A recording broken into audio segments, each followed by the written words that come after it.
All right, for the last step of this project, after I have filled in every different space that was available with either marker, crayon, colored pencil, permanent marker, I filled in the whole kit and caboodle here. All kinds of different lines, shapes, and color. The last little fun thing we can do here with washable marker, it won't work with a permanent marker, but with washable markers like these, we can do a fun little technique with just a little bit of water, a paintbrush, or in my case, I have a Q-tip here. And I can now make this kind of look like a watercolor painting.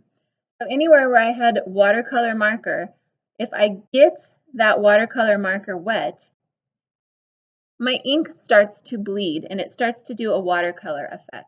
And I can do this anywhere where I used washable marker. So you kind of have to remember the places that you put it, but even if you don't remember, you can just try an area, get it kind of wet and rub it around. And it should pick up, if it's a washable marker, the ink and spread it around like watercolor paint.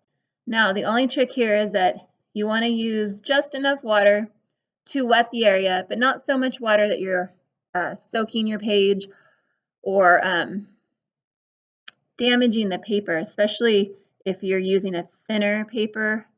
It can tear a hole in it real easy. So just a little bit of water will do. And then you'll even notice, like in this area, I have a pink and a blue washable marker side by side. And so I should see them start to even mix and blend and maybe even create kind of a purple color, which they are. Maybe kind of hard for you to see on the screen. So I'm going to do this everywhere where I had washable marker. I'm going to let it bleed. We call this bleeding. And let it kind of move in to the other areas. See what happens when I mix yellow and blue together. I get kind of a green. Here in my zigzag area where I have these purple zigzags, I want to make it a light purple.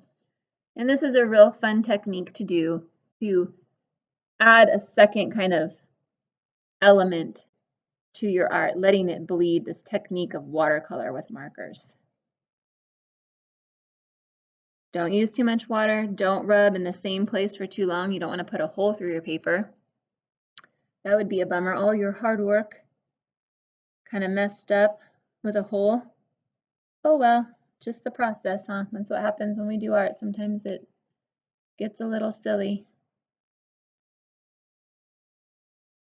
Keep moving around to all the different areas that you had that you want to fill in.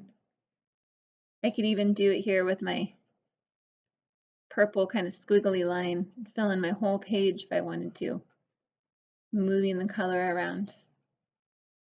This is the last step of this project, and you end up with this beautiful abstract art influenced by Jean Hans Arp and the Dadaist movement.